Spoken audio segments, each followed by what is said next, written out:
Testing, testing. I should be pretty good. Let me see if I want any filters for the light. Probably. Try to get something brighter. Slow washed out. I guess that's fine. Alright. Anyway, I'm here. I am here. I'm going to give it a little bit more time before I start. But I've made it. I am here. T-Bait 464. New chapter. Reaction time. See kind of what happened. I don't really have a ton of time today, but I am going to try to get through this, get this video up, and read this new chapter because I don't have a ton of time today, but I'm gonna get it up though. But I'm gonna give it a little bit more time for people to find out that I'm actually live right now. And I think it was Vasquez, right? No, yeah, it was Vasquez. Vasquez, I'm here. So if you in, then you in. I told you 10 minutes, so I was pretty accurate. But let me give it a little bit more time. Seth Melville. Ugh. Okay, we'll see what's. Wait, no, that's not Nico. I'm so stupid. I'm thinking Seth Melville is Nico. Seth Melville is not Nico. Seth Melville is the kid who had a crush on the one chick, and one of Arthur's students back when he was in Alacria. I know who Seth is. Sister died during the array. Parents died. Yeah, I think his parents got killed during the attack with Aldir. So yeah. But alright, let me just get started because I gotta try to get through this. But the order, that's the chapter. Chapter's name is The Order. So Seth Melville. Okay. It was a cloudy day. A good day for a fight. Deep red clouds hung low overhead. You know what? Before I even read this, I just gotta say something else really quick. So, if y'all checked out the video I did about what was it? The Fourth Order, I think it was, or Fourth Wing. It was the Fourth Wing. If y'all checked out that video, so that was a book I had just recently started reading. I had listened to the graphic audio version of that book, and then I ended up moving on to the second book. I gave the first book like 7.8, 7.5. It's kind of where I gave the first book. It was cool. But I read the second book, okay? I finished the entire second book of The Fourth Wing. I think it was called The Iron Flame or some shit like that. Was the second book. That second book is trash, bro. That second book is so trash. Like, the second book is just whack as hell. I thought that I had hope for where the story was gonna go. I'm just like, okay, the main character is the worst part of the story because I don't vibe with the main character at all. I don't. I can talk a lot more about it, but I'm not in this video. But I just want to say something about it because I read that second book and it just wasn't that good. I think it's solid. I think it's a solid story, but like I would give it like a 5.5, maybe a 6 out of 10 because, and that's average. That's like a little bit above average, right? But I don't know. It's hard for me to grade stories when it's just like I'm so used to things being like really good. Like it's either really good or it's fucking amazing. But then for things to be average, it's kind of just like, it's kind of just like, I don't know. But I give it like a 6, maybe 5.5 out of 10. The worst part of that story is the main character. That's the reason why the beginning to the end is so great. It's because I think that you can have a really good story and not have a really good main character. But I think the only way you can have an excellent top tier story is that you have to have an excellent main character. And that's one thing about with T-Bait is that Arthur is an excellent main character. But you still got really good side characters too. Where in The Fourth Wing, you have a pretty bland and average, probably below average main character. But then you got some cool side characters. But they spend so much time with the average to below average main character, it kind of just, you can't really get super far into it. You know what I'm saying? So So yeah, so T-Bait, Arthur being Arthur is like super duper dope. But like, if Arthur was somebody like Nico, the whole story would be trash, bro. The whole story would be whack. Because you might have Arthur as a side character, but Nico as a main character, it would just be like being in Nico's head and Nico's point of view, the entire story, like it'll be horrible. So that's what it was with that story. I had hope. I think that these adult romance stories are not going to be for me at all going forward, especially these female leads. Like, I don't know what's wrong with it.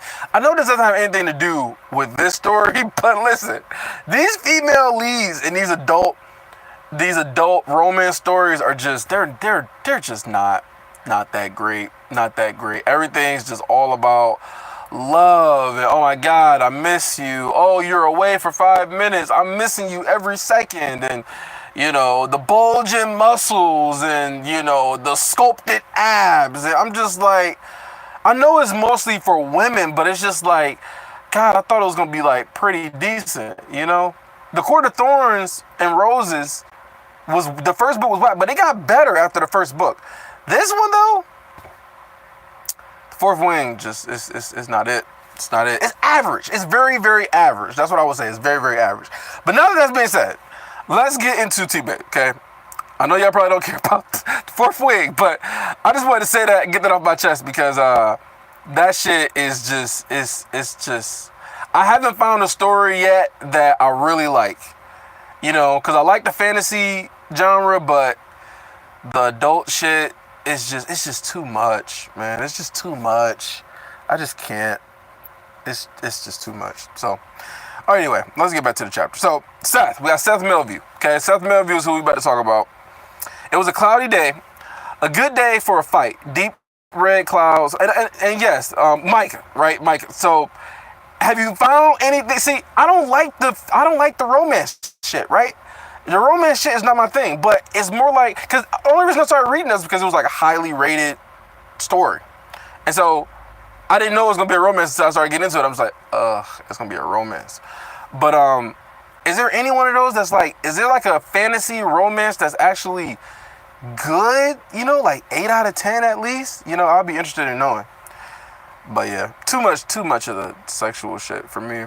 It's just too much.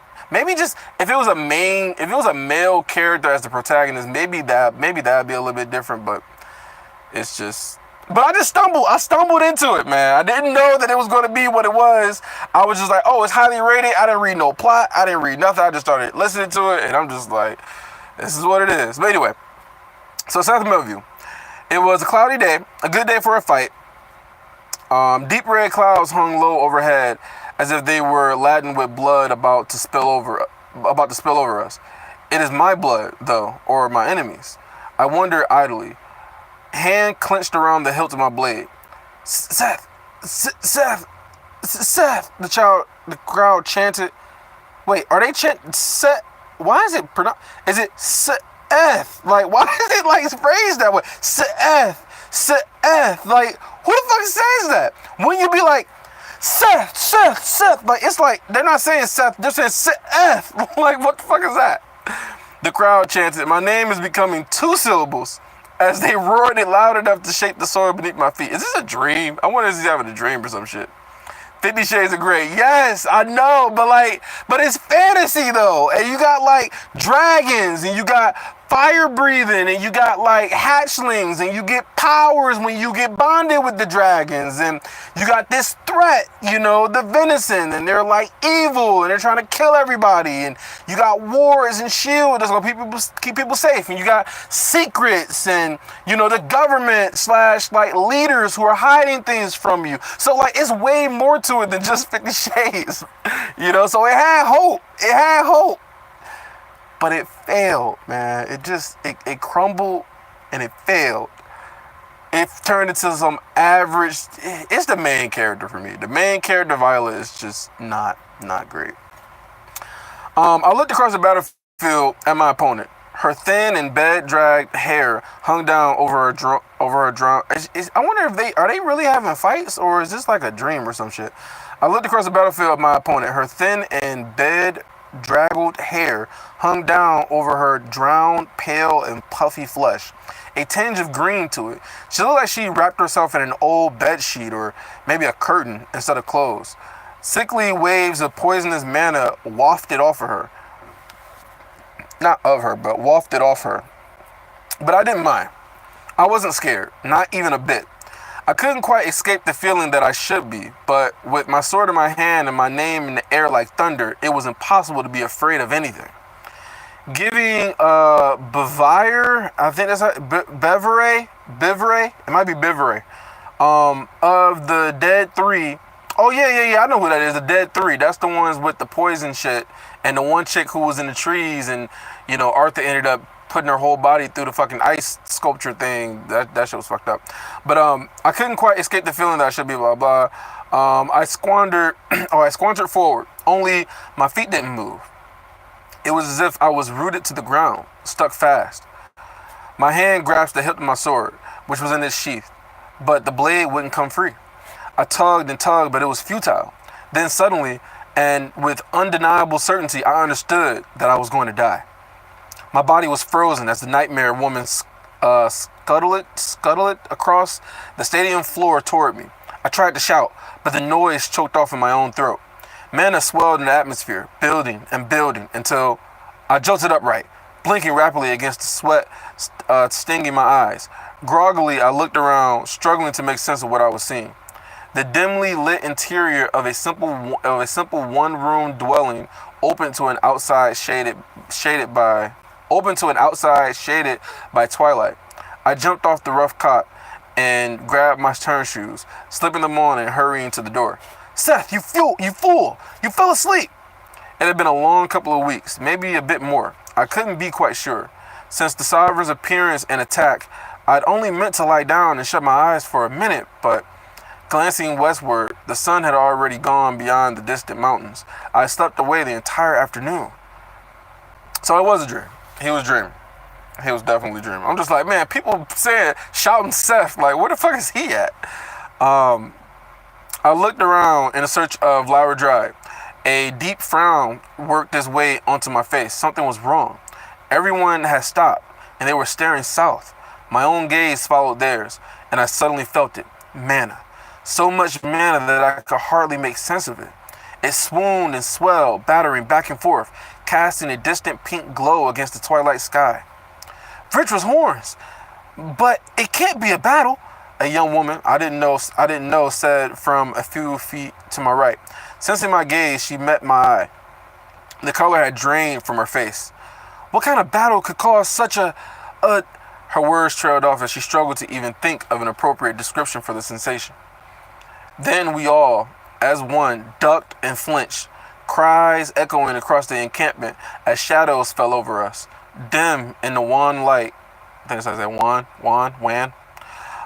Winged reptilian beasts flew by overhead, leaving the encampment behind in a moment as they sliced through the air toward the distant battle. I swallowed heavily, unrooted my feet, an echo of my nightmare momentarily quickening my pulse. I needed to find Lyra or Lady Ceres. As I burst into a run, the unmoving scene around... So let's see, so this battle, so I'm guessing we don't know anything about this battle that's going on. This is like another battle, don't have anything to do with Arthur probably, just Agronus, his minions and the attack that's going on. So I wonder who they're fighting. They're probably fighting some dragons. Since it was talking about it was so much mana. So it had to be some dragons. I burst into a run.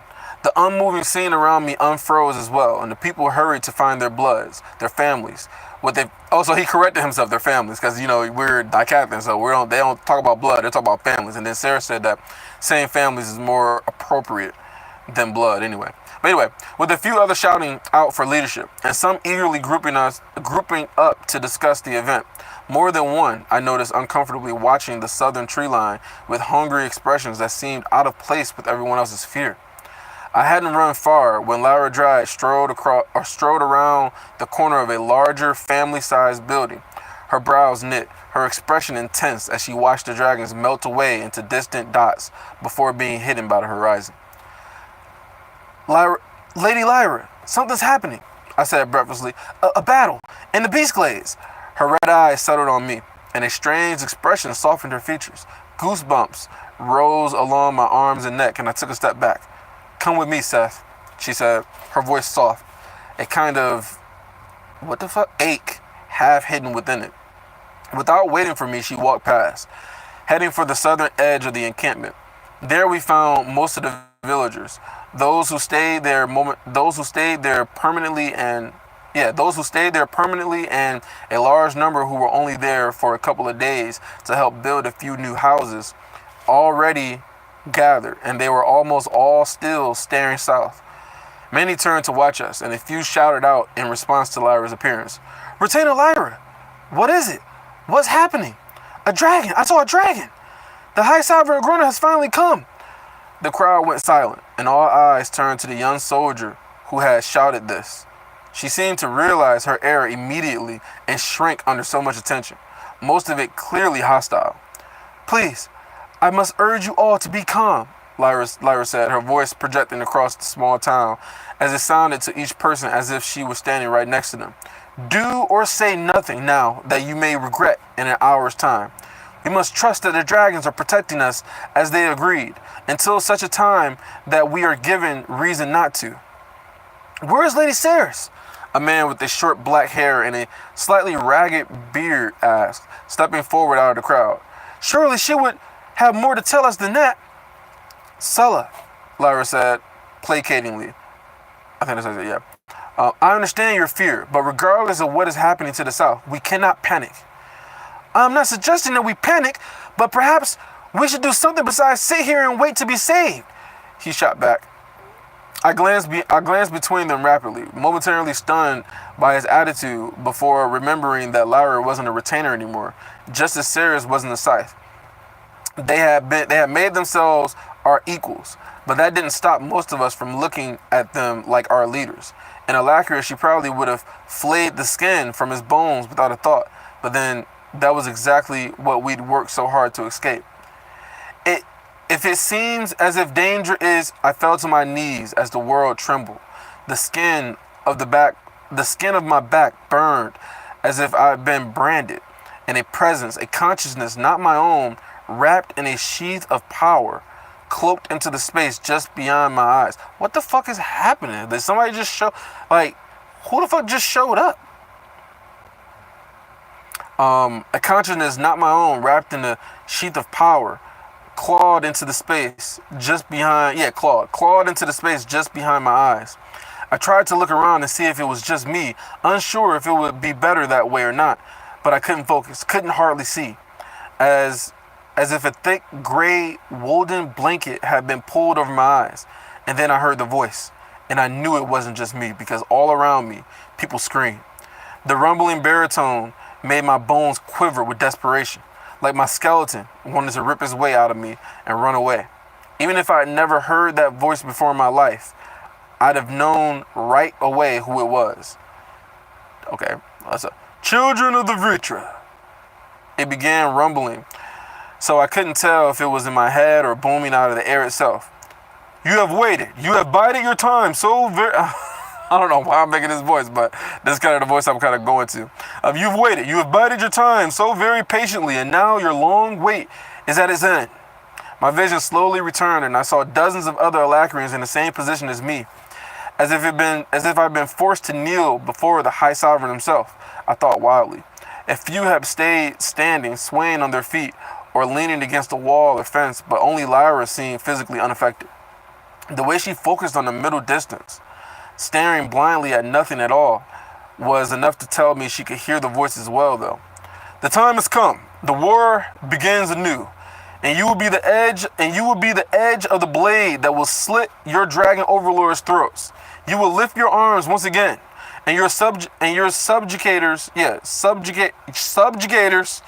said that shit right, will become but dust and blood trod onto the roads on your way to victory. It begins with the one who put you here, who stole your strength and your freedom." Without looking at me, Lyra's hand took hold of my shirt and lifted me uncomfortably back to my feet. It stayed there, clenched into the fabric like the claw of some mana beast as the color drained from her face. "Find Arthur Lewin. Find the lance they presumptuously call Godspell and bring him to me. Oh, wait. Oh, this is... Okay, I thought this was Lyra speaking, so this is still the booming voice. All right. Find Arthur Lewin. Find the lance they presumptuously... I can't even say that fucking word. Presumptuously call Godspell and bring him to me alive. Wait, and bring him to me alive if you can. But his core will suffice just as well. Like a stone falling from the sky, a figure slanted. This must be Dragoth, if I'm not mistaken, right? Because they won't bet. Dragoth and somebody are supposed to be the ones looking for Arthur, if I'm not mistaken. Like a stone falling from the sky, a figure slammed into the ground nearby, pearl hair fluttering around her horn before falling down over her black battle robes. Sarah's dark eyes tracked over the crowd, settling on Lyra. She looked grim. Do not refuse me. I flinched so bad I might have fallen if not for Lyra's grip at the same man from before shouted into the sky. But I do refuse. His voice cut across... Wait, okay, all right. But I do refuse. His voice cut across the stillness like the noise of a sword clashing against a shield, then hung there uncomfortably. Who's saying this? Who's saying, but I do refuse? They said, do not refuse me. I thought that was the booming voice, right? Do not refuse me. But then I thought that this might be Ceres that said, but I do refuse. But then they said his voice cut across the stillness like the noise of a sword clashing against a shield. So, I don't know. Maybe I don't know. Sulla, be quiet, Ceres hissed. Oh, so it must have been Sulla who said that. But I do refuse. Sulla, be quiet, Ceres hissed, taking a step toward him and waving for him to settle down. Instead, he took a few steps out into the open, turning a look at everyone else. I don't know what magic this is, but he's just trying to scare us. Pick up your blades and go to war. Most of us did everything we could to escape our eternal service to the Vitri. We risked our lives. Fight for him now? No, I don't think so. I caught sight of Enola. I like Enola. Enola's the OG. Enola's the future, right? She's the one that's like she's damn near like a prodigy, like Kara. Prodigy is a strong word. She's like, what would I say? Enola is like, what would you call it? Not a prodigy. A prodigy is too strong. It's more like a, I don't know, high potential, I guess. High potential fighter. I caught sight of Enola pushing her way forward, her face set, clearly ready to join them. But her grandfather took her by the wrist and jerked her back, scolding her so viciously that even my dauntless classmate paled and was silent in response. But others did come forward to stand at Sulla's side. I recognized them all, even if I didn't know them individually. Most were those who had fought alongside Ceres and Alacria as part of her rebellion. But a few I knew had been soldiers. Among them was the sentry Baldur Verisi. I knew him pretty well, and he's as he worked closely with Lyra, having become a de facto leader among the soldiers when Professor Gray, Arthur, I reminded myself, tasked Baldur. Yeah, so that's the dude who Arthur picked out and said that you're going to be in charge of everybody, the whole group. I remember when he scared them shitless. When Professor Gray, Arthur, I reminded myself, tasked Baldur with rounding up the troops after the rout at the Black Bend City. Lawden, no! A woman hissed, dragging my confused gaze through the crowd to where a man was pushing away from an older couple, clearly his parents. He looked just like them and striding proudly to join the growing crowd. Please, mother, we've come this far, haven't we? Wait, no, that's not what it says. We've come this far. Haven't we already given up every shred of power the Nor name once carried? Abyss, take us. But it was right, wasn't it? He clapped Sulla on the shoulder. I won't recant now. Lawden Denoir, Lady Kara's brother, I acknowledged dimly, my thoughts refusing to come into focus. My brain felt like it was being compressed within my skull. Okay, so yeah, that's her brother. Not obviously not the one who died, but the one I think that it was her uncle that she was really fond of. And then the brother, I guess he was kind of okay. if I'm remembering right, she had an okay relationship with him, but she was really fond of the uncle though. The big belly uncle who had a regalia but tried to pretend like he wasn't that strong. Stop. Be still. Be silent, Sarah's commanded, suddenly shrill, a panic growing in her that I had never seen before. Besides me, Lyra was tense, and hand clutching my shirt, trembling. Wait, oh no, that's not the booming voice. Okay, there's somebody else. Lady Saris, we all swore ourselves to your cause back in Alacria, Sulla said. I won't cow before a grown now, and not ever again. Not when I... Sweat was pouring down his face, and he grimaced as words seemed to fail him. One hand began scratching at his back, and a growing terror fell across his features. Suddenly, he was clawing at himself, moaning low in the back of his throat, and all those nearby stepped back, aghast. With wide, horrified eyes, he looked at Saris, but she was shaking her head. I'm sorry, Sulla, all of you. I'm so sorry. His shirt, which covered his wounds, was smoking. A glow emanating through the cloth, as if lit on fire.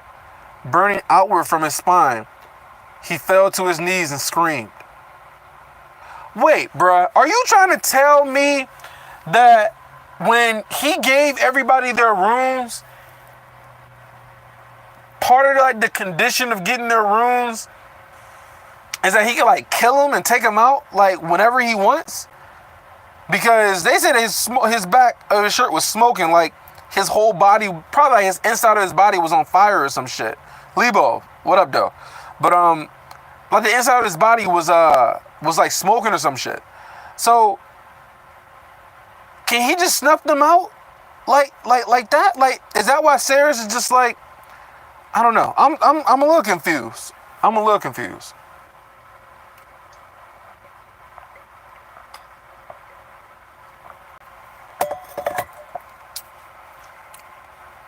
Because this dude, Sulla, is about to die, it looks like. So Sulla, all of you, I'm so sorry. His shirt, which covered his wounds, was smoking, a glow emanating through the cloth, as if lit on fire. Burning outward from his spine, he fell to his knees and screamed. A sudden burst of black-tinged wind lifted him off the ground. Wait, is this Saris that might be doing this to him? My mind is going all the different places, all right? So right now I'm thinking that Saris did this to him. But I could be wrong. A sudden burst of black-tinged wind lifted him off the ground and spun him around and slammed him back into the soil. Blades of wind and fire sprouted from his body. Okay, maybe not. Blades of wind and fire sprouted from his body. Spraying blood. Oh, there's no way she's doing this shit. This is some gruesome ass shit. I don't think Saris is doing this. So, blades of wind and fire sprouted from his body, spraying blood in a halo around him, then spun, eviscerating his body and silencing his agonized screeching. That is crazy. So was this like punishment for disobeying? Where he like lit up the inside of their body? That's fucking wild. That's wild, man. That's wild. That's crazy. Too late. I turned away and closed my eyes. Still your minds, Sarah shouted, both hands pressing down into the air around her as if she could smother the growing terror. Do not answer him. Oh, okay. So anybody who responds to him is the ones that are getting this type of result. So I guess maybe something got to get activated by them responding, like it being like part of like a curse or like a contract or something like that, where if you respond to him directly, then that's what happens to you. Like, okay. Maybe that's what it is. So, because she's saying, do not answer him, not out loud, not in your own thoughts. Keep. Someone else cries out, and I couldn't help but look. One of those who joined Sulla was engulfed in blue flames, their skin blackening, their eyes turning to jelly as they clawed at the ground. That is crazy. The crowd screamed as one and pulled back yet farther from the small cluster of those who had been brave enough to stand up and shout out their denial of Agruna's orders. Terrified, I tried to do as Sarah's ordered, smothering my own thoughts. Without meaning to, I inched closer to Lyra, and her arm wrapped around my shoulder, pulling me close. But my eyes fixed on one person, Lady Kara's brother, Lawden, who was stumbling back. Oh no, he's about to die too! Was stumbling back from the crimson stain that had been the man, Sulla. He was smeared with Sulla's blood, but his face was blank, confused. I thought distantly that my own face must look pretty much the same. Beside him, another person began to die, their runes igniting and their own spells ripping them apart from the inside. Lawden's eyes pierced through the crowd to find his mother and father. The woman was weeping openly, pleading with her husband as he held her back from running to her son. My stomach clenched, wriggling sickeningly. I think I said that right. Inside of me. But no matter how much I wanted to look away, I just couldn't. I couldn't. And so I watched. Weathered in the unexpected discomfort, that might be not weathered. That might be writhe, wreathe. Yeah, it might be wreathe. I guess wreathe. Fuck these words, bro. Fuck these words. The unexpected discomfort of Lyra Dry's arm as Lawden Denora's runes burst. Oh no, bro. So wait. So you can't even answer. You can't answer him out loud, and you can't answer him in your mind. This has to be because of the runes that they got. Because I don't think all of them. Because these people, see, I thought that he had more control over the people who had awakened their vitral blood, right? Their vitral blooded, what do I call it? Like, not ancestry. Their vitral blooded, like, background or whatever the fuck. And so I thought that he would only have control over the ones who had the horns, right? Who awakened, like Kara, like Kara's friend who also awakened too and shit. I thought that he had more control over them. But he has control over everybody who just got their regular runes. So I guess instead of, man, this is fucking wild, man. So Kara's brother's dying. So I watched unexpected discomfort of Lyra Dry's arm as Lawden's Denora's, Denoir, I keep saying Denora's, fucking Denoir, because, it got the W sound, but there is no W, because the English language is fucking stupid. So Lawden Denoir's blood, runes burst, their energy burning away his shirt and skin of his and the skin off his back. No, not off his back. Burning away his shirt and the skin of his back. Mana spilled out of him like blood from a butchered Wogart, bubbling up from his lungs and out his nose and mouth as he choked and drowned in it.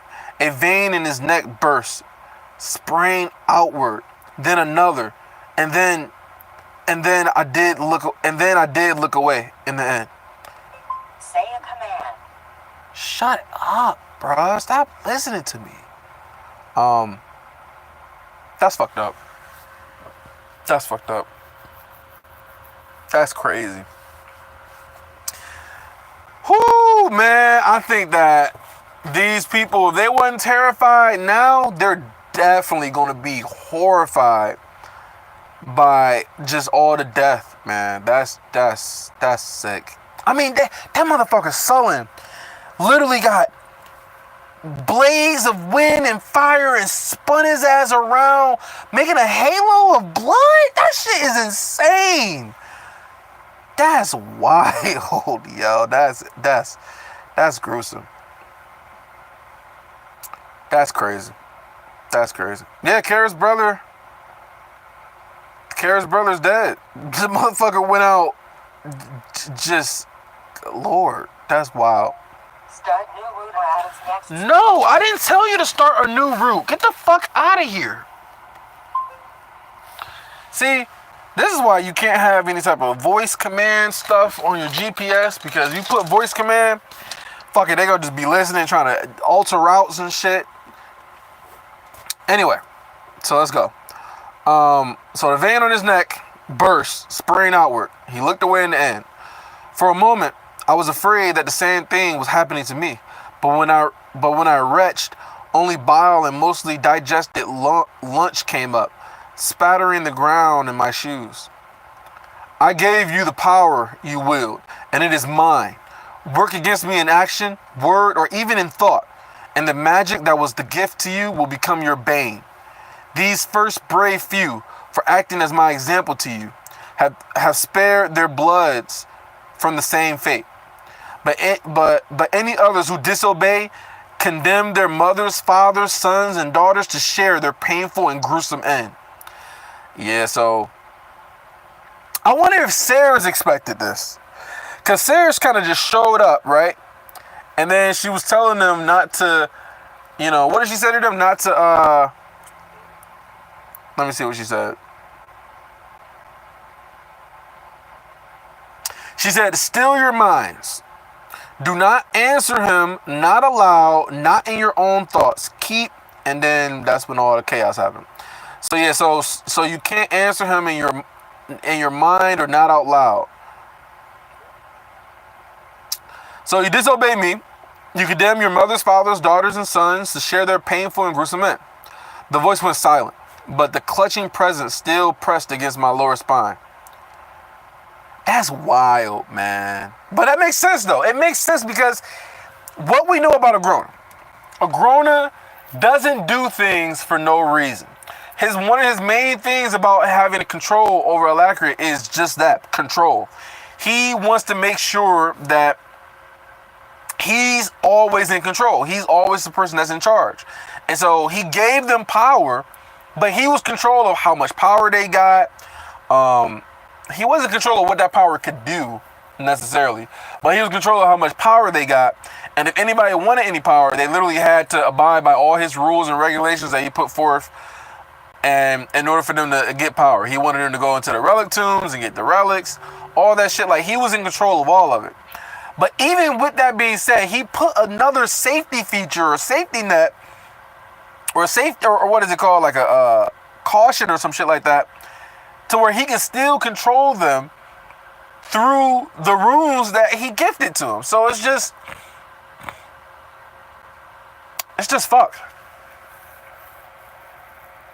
Which is why Arthur did what he did and said that, even though I care about you, Kara, he didn't want Kara to know about any of the plan, where he was going to go. He didn't want her to know about anything because, for one, the blood, but then for two, the runes. But I don't think anybody knew that he could do that shit with the runes, though. We knew that the blood he had control over, but the runes, that shit crazy. But then again, it just shows you how crazy it was, because they had a bunch of, like, what is it called? Safety precautions when Arthur first stole that staff, to give them their runes and shit. When Kara got her rune, and then Ellie got her rune, and who else got a rune? Oh, Gideon. Gideon got a rune. So they had a bunch of precautions and stuff like that, even with that technology, or that power, I should say. So I guess it's not that far fetched that he had. That's crazy, man. Yeah, control is the number one thing. But yeah. So I wonder what happens now. So is everybody going to, like, go and join and do what he says so that way they don't die? Or does Sarah's have some sort of plan? Because if everybody says, fuck you, Sarah's, I don't want to get killed gruesomely, I'm going to just do what the Sovereign says, then now we got a bunch of enemies that's in Dykathon, right? So we'll kind of see what happens. But this shit is wild. So the voice went silent, but the clutching presence still pressed against my lower spine. As I wiped my mouth, I looked up, back into the village, and met a pair of laughing red eyes, standing as if petrified, with my sleeve half dragged across my lips and my back hunched. As I attempted to straighten, I stared at the wraith. Prahada. Yeah, that's the fucking Prahada bitch again. And they can't defeat her, so they're fucked. Like, unless Sarah's has some plan that's in place right now, because we don't see Cyrith. So Cyrith is not there. So he's got to be doing something. But let's see what happens. So Prahada. I remembered, the woman who had subdued a sovereign. Perhaps sensing my distress, Lyra turned as well, sucking in a sharp breath as she noticed the woman. Scythe she called urgently. Oh no, that's not her. I don't know what the fuck it is. Scythe, she called urgently, accidentally slipping into the habit of using her old title. The entire crowd dragged their gazes away from the smoldering remains of those who had died, and then as one flinched back as they saw the wraith lurking behind them. Her lips curved into a smirk. Her stance and expression both relaxed, almost lazy. The energy of that movement tingled beneath my skin, raising the hair on the back of my neck. I couldn't recall ever experiencing such fear. Then Ceres was beside me, her fingers brushing my shoulder, and it was like she released me from some spell. Wait, so she can release them from the spell? Okay. I jolted upright and took a couple steps back, splashing in my own sick as I thought to hide. Splashing in your own vomit. What the fuck? As I thought to hide behind Lyra like a child. I told you, Prahada said, sing song. So I guess like, I told you. She took a bouncing step forward, her deep red eyes jumping from Ceres to the corpses and then back again. These are Agrona soldiers, understand? And the time has come that the High Sovereign is ready to make use of them. The order has been given, and you will march, as I said before, or her smile sharpened like a dagger being drawn over a whetstone. Lead them elsewhere, Ceres. Tell them to refuse, to stay here, to do anything except exactly what he commands. You know what will happen. I stared at Ceres, knowing she had to have some way around this, past it. She had to. Otherwise, what had it all been for? Beside me, Lyra shifted. Lady Ceres. Ceres' hand snapped up, fast as a whip, and she half turned to look past Lyra to all the others gathered there, then off to the east and west, no doubt thinking of the thousands upon thousands of Alacrians in the other encampments. Did they all experience the same thing? I wondered somewhere in the back of my mind. Finally, Ceres spoke. Gather what weapons and armors we have. We march to war. What does that mean, though? I think that means she's going to do what Agrona wants them to do. Gather your weapons and armor. We, the hesitation there with the we march to war. So yeah, I think that she's joining in, and they're going to go to war with that captain. I think that's what that means. Because the hesitation is just like, she doesn't want to, but I think she is. And then you got Seth, like, she got to have some way around this, right? I mean, I think for now, they're going to go along with what Agrona wants them to do. That's what I think. I mean, based off of what I'm reading. And then now we're going to Kara, and we can figure out what the hell Kara's doing. That's probably why he's not afraid of Cecilia, because of what he put on her. Right, exactly. I'm telling you, man. Cecilia, not only did she have her mind manipulated, I said this before, it's like she's turning into like a mini Agrona.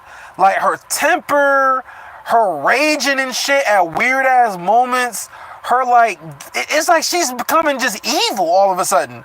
And I think it has something to do with whatever magic that he used. Because like I said, he's not about to bring her back and then give her free will to be able to do whatever she want to do. And then you got the table shit with the rooms, whatever the fuck that is. We still don't even know exactly what that does, except for the fact that we know that it might have something to do with learning about her controlling mana through her body or some shit. I don't know. But he's not going to do some shit like that, like bring her back without having complete control over. Because like I said, if he trains her to be stronger than he is, there's no way he's going to just allow someone to be stronger than him and just be free to just do whatever the fuck they want. And then if she does become his ultimate sword, his ultimate blade, like he says, right? Then why would he give up his ultimate blade to send her back to her home world or whatever the fuck and have her happy ending with Nico? He ain't gonna do that shit, because when I don't know, it's just, they're just fucking dumb. And then Nico, it doesn't seem like Nico is really influenced by him anymore. It's more so Cecilia. So for Nico to still be Nico, it's just he needs more growth.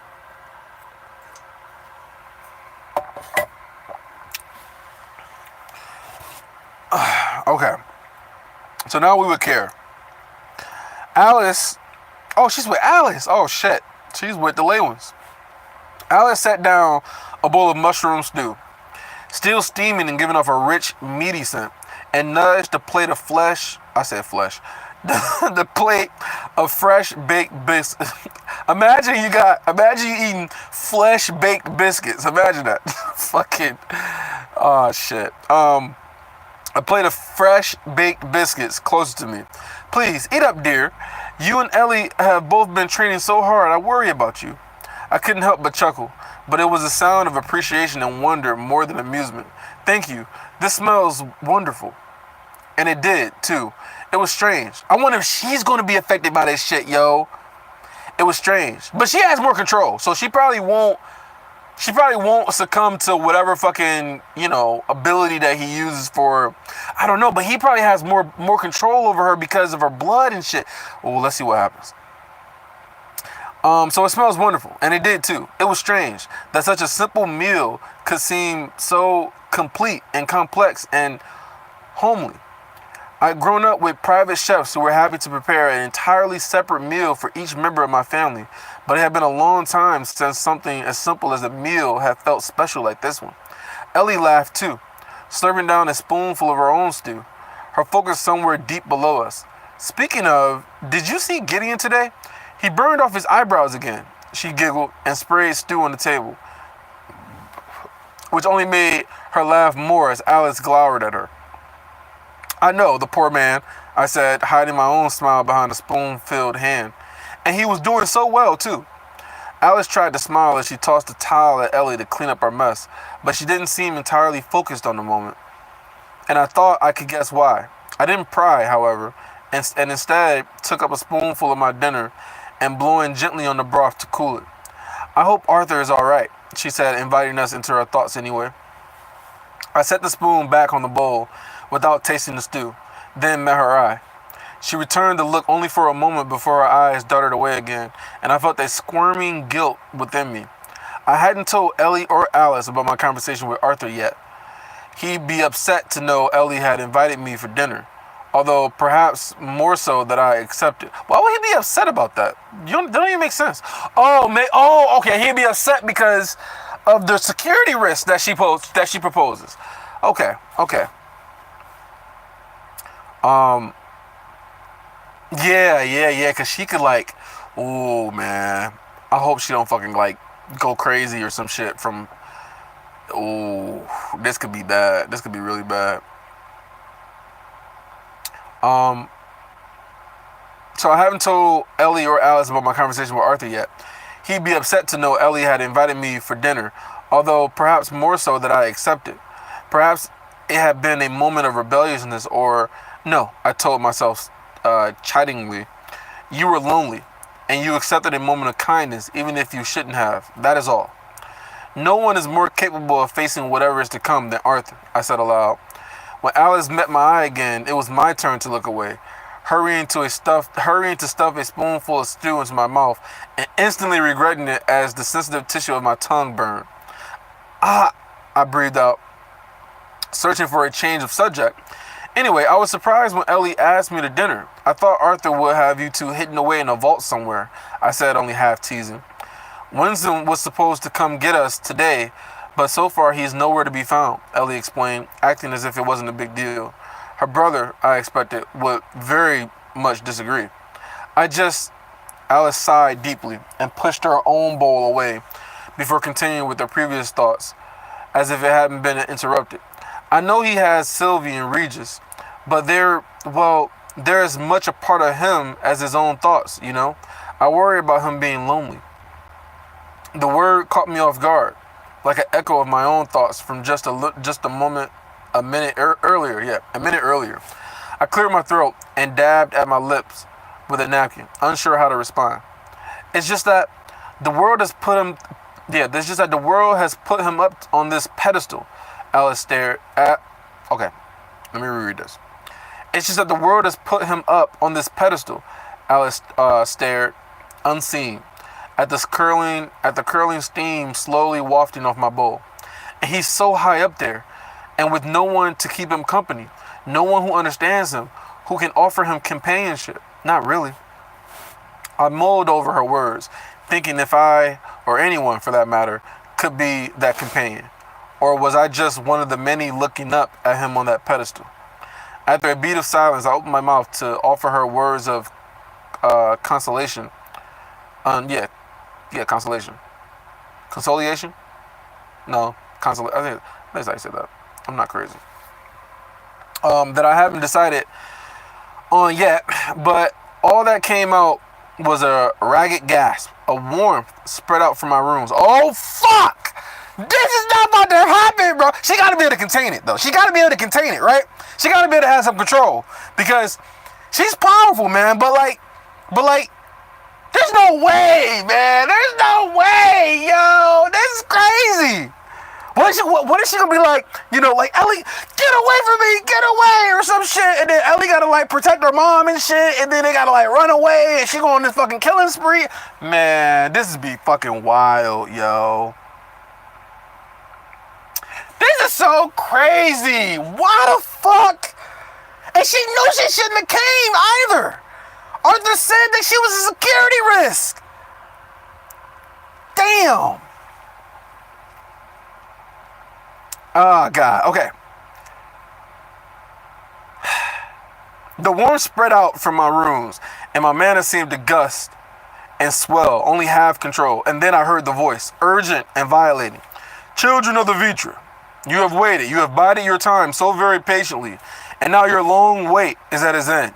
My eyes flew open, and I stared in horror at Alice and Ellie. They both stared back, reflecting only growing confusion. Pushing my chair away from the table, I stumbled toward the door into the sitting chamber. She's trying to get away. She's trying to get away. But as the voice grew in strength, my control seemed to weaken, and I barely made it to the opening before I collapsed against the frame, looking across space as if I were seeing a grown-up's face in a projection. His sneering, smirking visage looking down on me as he continued, explaining everything. No, that's not possible. I won't, can't, I gasped, lunging toward the front door.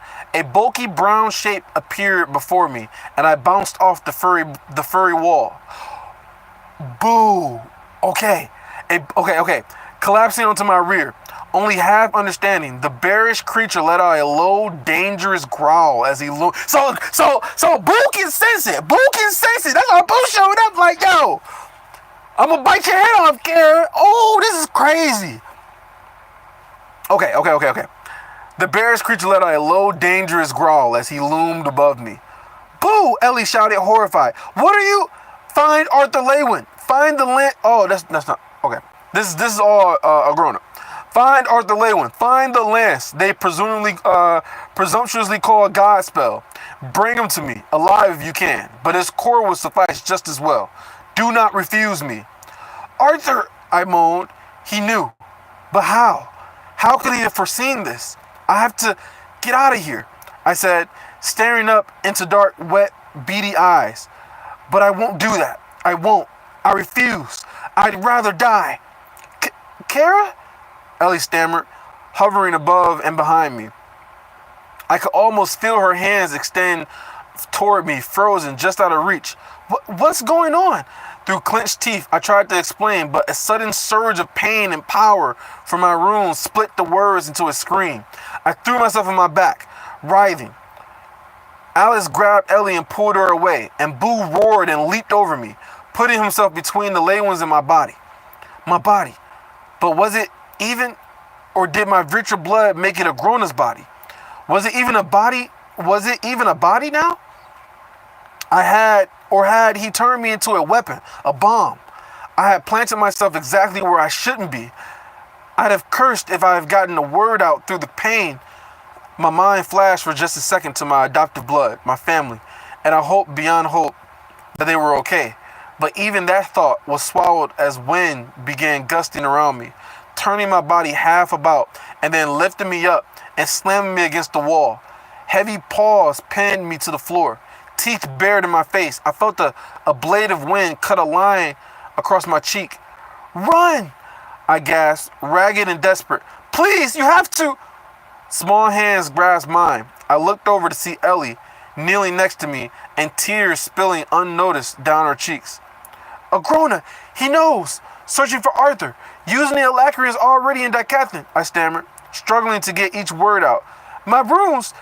Using my runes." So maybe Ellie can do something with her power to maybe give her some mana and it might counteract the spell or something? Maybe? Ellie's presence was like a cooling balm against my burning skin. But even as I looked at her, a blade of wind slashed across her forearm. She winced, and I tried to pull free, but I lacked strength. I closed my eyes, feeling tears streaming down my own face now. I needed her to understand. I needed them all to run. "I won't be the reason Arthur loses his family," I thought desperately. "Not after what's happened. The things he said, I can't." And then Ellie was there. Not just her physical presence, but her mana, pushing into me. I was reaching for my own, soothing it and calming the storm inside me. I snapped back at her. Its agitation held in check, but not quelled. Her spell form was a wonderful piece of magic, but this teenage girl couldn't match herself against the might of a grown-up Richard himself and expect to defeat him. I knew that all too well. The spell form, my mind lurched, my thoughts only half connected to the other. My Alacrian runes were swallowing up my mana, activating and unleashing their pent-up spells back against my body. But the spell form I received in Decathlon was dormant, at ease. Right, because she got the one regalia that she got from Gideon, right? And that's not being activated. And that regalia, because remember, she can use steam. She can do some shit with steam because of her regalia, because she could never have any type of heat before, and then now she can use some shit with steam. So I wonder how she's gonna use that to ward off the other spell, the other rune she got, and that's her strongest rune. So because she don't have another regalia besides that one, so that should be able to help. My Alacrian runes were swallowing up my mana, activating and unleashing their pent-up spells against my body. But the spell form I received in Decathlon was dormant, at ease. As Ellie struggled to control the self-destructive mana, I opened my core and pushed. As much mana as I could control flooded the spell form, and Alice gasped. I opened my eyes to see ghostly flames dancing across my body. Alice had flinched back, even as Boo's jaws reached for my throat. "Boo, don't!" Ellie screamed, and the creature hesitated. "Flames won't hurt," but I couldn't voice more than that. Although I practiced with the new spell from constantly for weeks, now the flames spilled out around me across the floor without direction. The room vanished beneath them. So it was just me, Alice, Ellie, and Boo huddled amidst a heatless conflagration, and some of the tension eased with less mana being pulled to my other runes. Wind yanked at my heel and my leg bent Wind yanked at my heel and my leg bent unnaturally with a tearing and cracking sound that summoned bile up the back of my throat.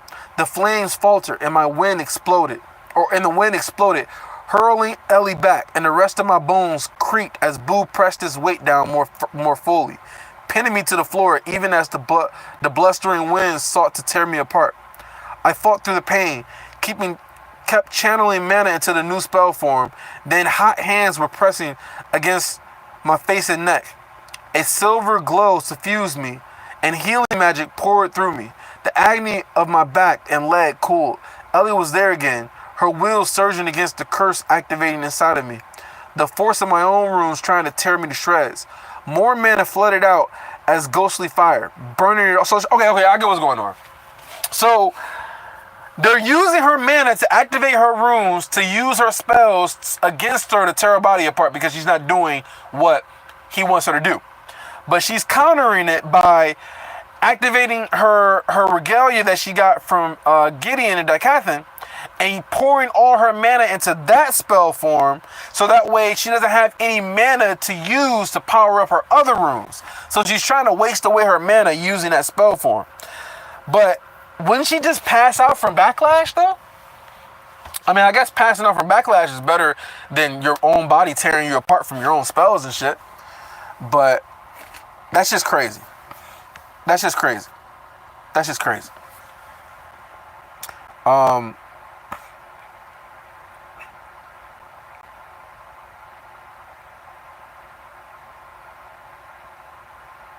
So my mana flooded out as ghostly fire, burning it all away. Desperate and wild, I activated the silver cuff as well, sending the thin spikes of silver out to hover around us all, imbuing them with all the mana my unfocused consciousness could grasp hold of. And as my core emptied, I felt Ellie's probing fingers of pure mana strengthen and tighten. She was taking control, holding my mana down as I burned it away, emptying this assault of the fuel it needed. My legs shifted and popped as it moved back into place. A bloody gash on my hip I hadn't noticed happening sealed over.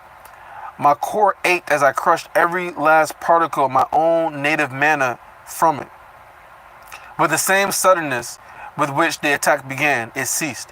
My body purged of whatever sickness was causing it. Ellie and Alice kept working, ensuring my body was healed, and the little lingering mana in my veins remained under control. But Boo eased back, taking his paws off me. My collarbone fused back together and healed under Alice's touch. Minutes passed as we all lay in a heap, breathless and sweat-soaked, before Alice broke the silence. "Kara, are you okay?" I only hummed my affirmative response, not sure how okay I really could be. She swallowed and glanced at Ellie before continuing. You said about Arthur?" I stiffened suddenly as a groaner's voice once again filled my mind. "I gave you the power you will, and it is mine. Work against me in action, word, or even in thought, and the magic that was my gift to you will become your bane. These first brave few, for acting as my example to you, have spared their bloods from the same fate, but any others who disobey condemn their mothers, fathers, sons, and daughters to share their painful and gruesome end. No, oh Virtra, no. Corbett, Lenora, Lawden, and the others, they were all in danger because of me. No, it's not because of you. They're in danger because of their rooms." I struggled to sit up, but Alice pressed a hand on my shoulder. "Rest, Kara. You need to Vakajor," I moaned, pushing aside her hand and continuing to struggle. "I have to warn the dragons. They must know." So, listen. So, I mean, I don't know. I mean, it could be a bloodbath. The dragons could actually come in and they could be like, start killing. They could start killing a bunch of Alacrians. Because, they don't have no mercy. So, if they felt that they were a threat, they could just start purging all the fucking Alacrians, which will fuck up everything that Sarah's been trying to do, Arthur's been trying to do. This shit's getting wild as hell. I told you, I think that's process.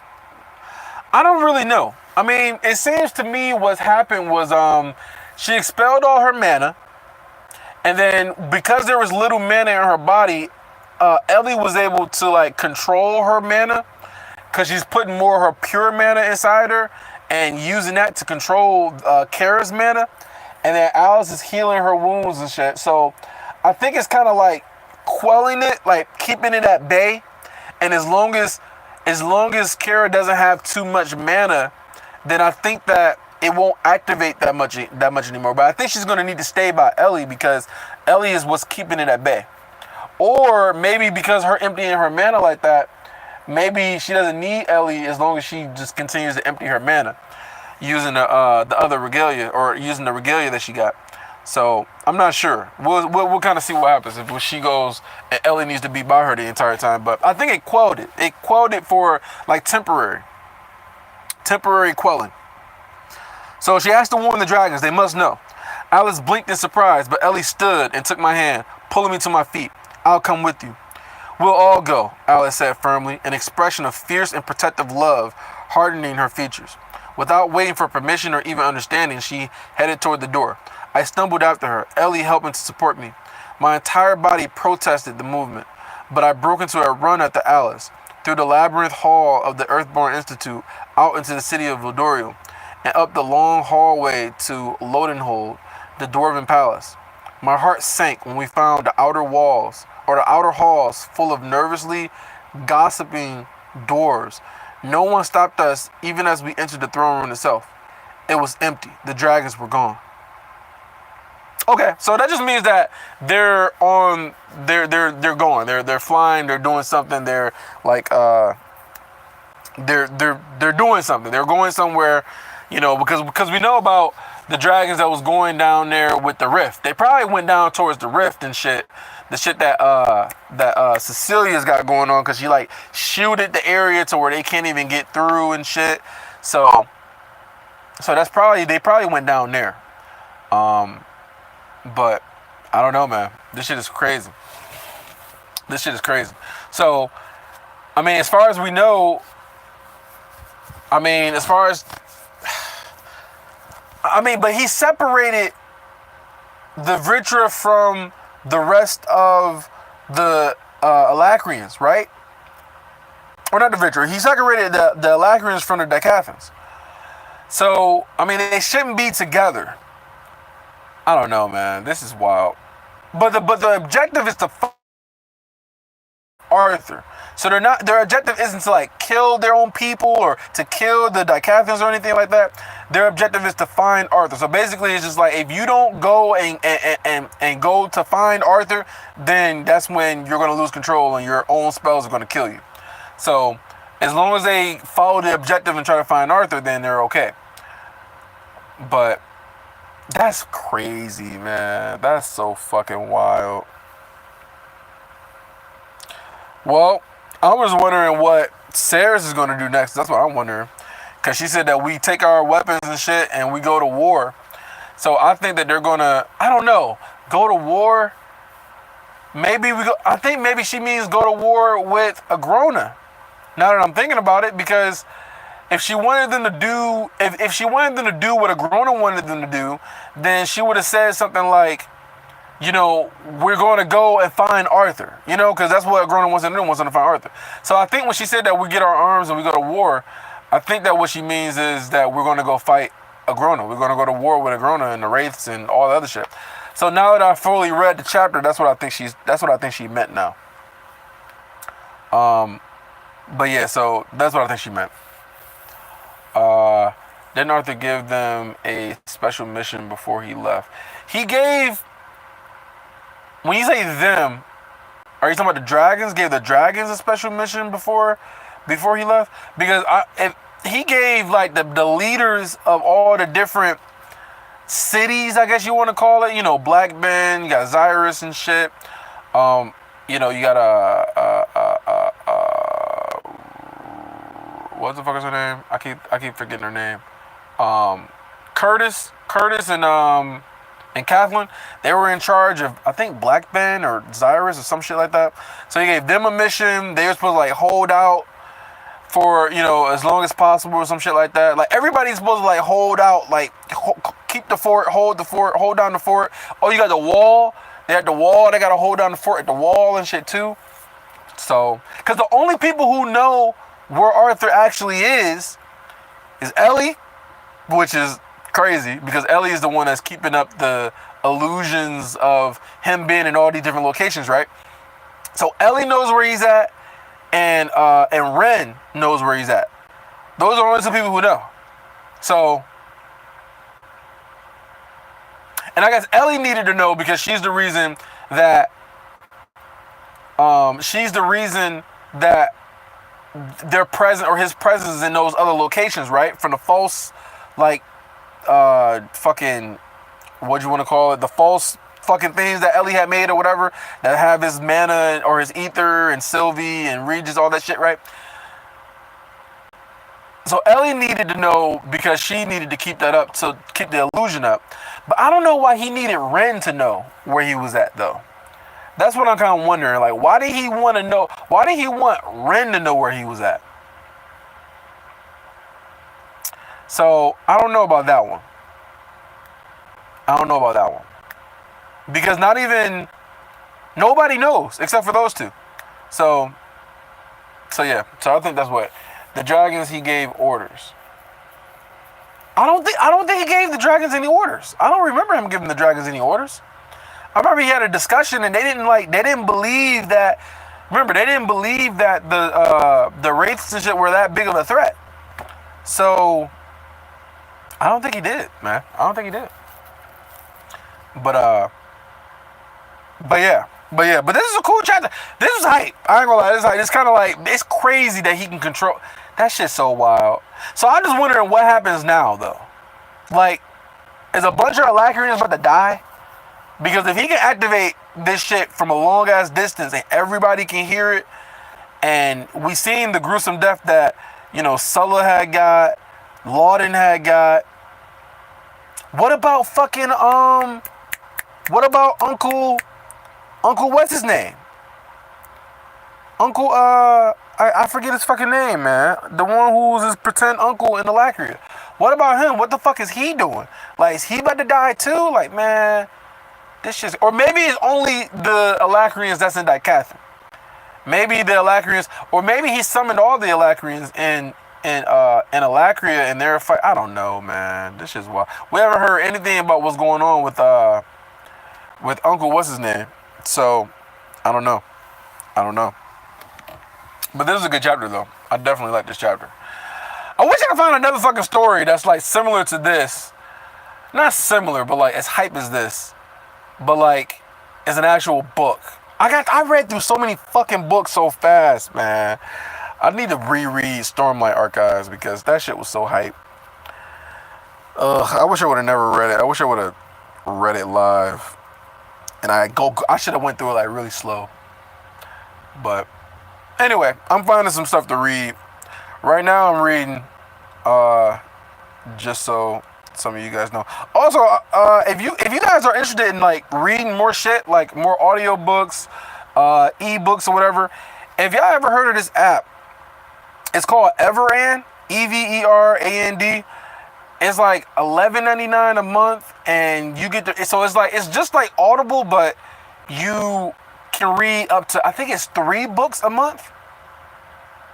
Yeah, you get to listen to 3 audiobooks a month. And then after the 3 audiobooks, you get access to all of the ebooks. And I know He Who Fights with Monsters. I know about He Who Fights. I'm waiting to do He Who Fights with Monsters because I know they got an audio version of the book too. I'm waiting. So here's what I want. Here's what I plan on doing. I'm waiting to read He Who Fights with Monsters when I can actually do like a live stream audio read along type of version of it, right?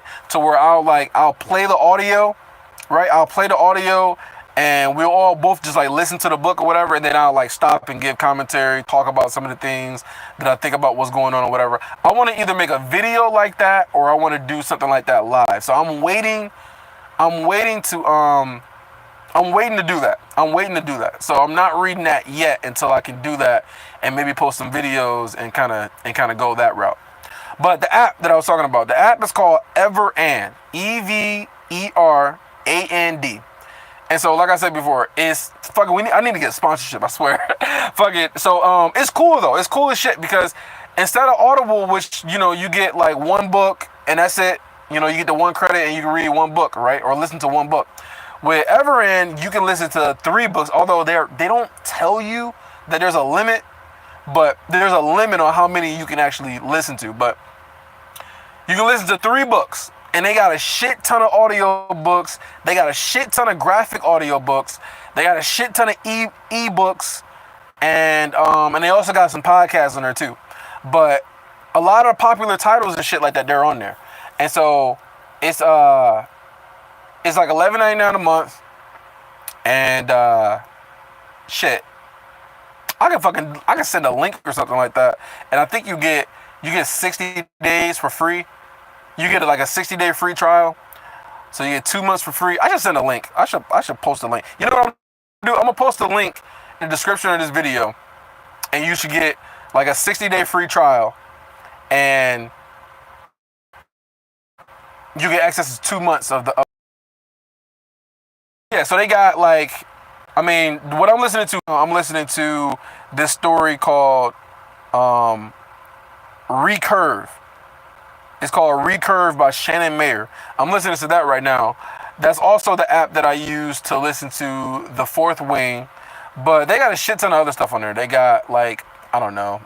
I mean, they got all the Court of Thorns and Roses or whatever. They got some of Brent Sanderson books on there. They got a lot of shit. You just if you just go to the site, you'll be able to look up and see whatever they got on there. And if you're interested in anything, you can listen to it. But I like it though. I like it just because it gives you more. It gives you access to more books than Audible.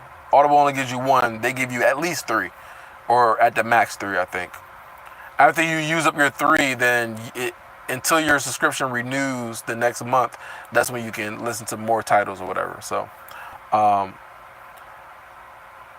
yeah. So I'm gonna wait to read He Who Fights with Monsters. That's on the list. That's literally the next story I'm gonna listen to, and I gotta get like some. And so listen, the way I do this is that I'm on the road, so I can't really live stream on the road like that because I need more data, and I be going through different areas and shit, and not all the areas that I go through to be having good service, you know. So so the best time for me to do like a read along, read through type of thing will be at home.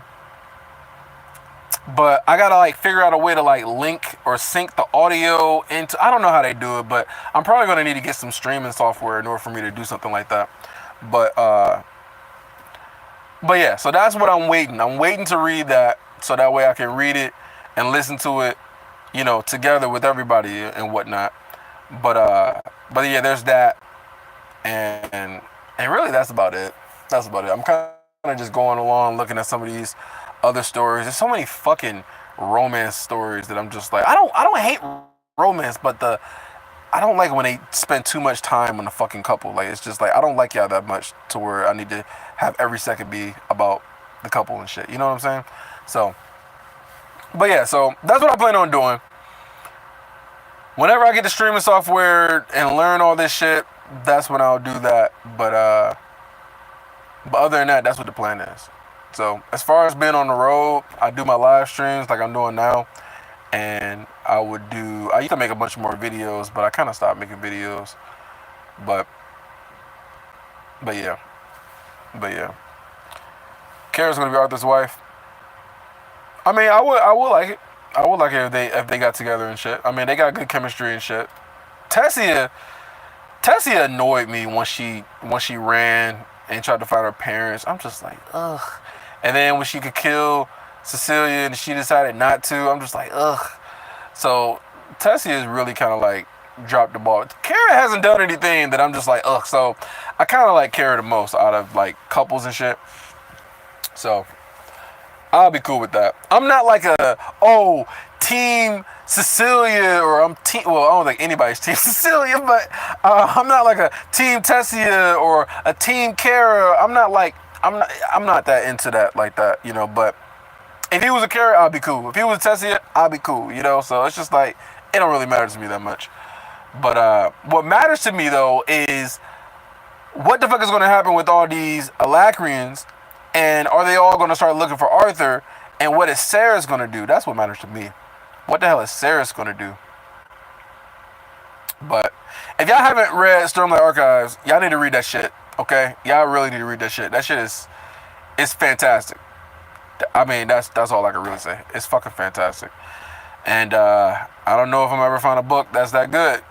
I don't know if I'm find another one, man. It's a lot of books out there, but it's a lot of trash ass books. So I don't know. But let me get up out of here, y'all. I appreciate y'all joining in. Once again, you know, I appreciate the support and shit. I got a couple likes. Y'all can give me a couple more likes. That'll be dope. But I will check you guys out in the next video. And hopefully I can get, you know, the streaming software and shit done and be at home and be able to do like a live, you know, like I said, just like we can all kind of listen. I don't know, like I said, I don't know about copyright and shit. Maybe I do a Patreon and do it and put it on Patreon or something if I get copyrighted or I can't post it or some shit. I don't know, man. YouTube be retarded sometimes. So But I'm gonna try. I'm definitely gonna try. I kind of got more energy to kind of keep it going. You know what I'm saying? Who was that? That's Galero. What up? I don't know how to say everybody's names. You know, English language is not my strong suit. But anyway, I'm gonna get up out of here. Y'all have a good night. Peace.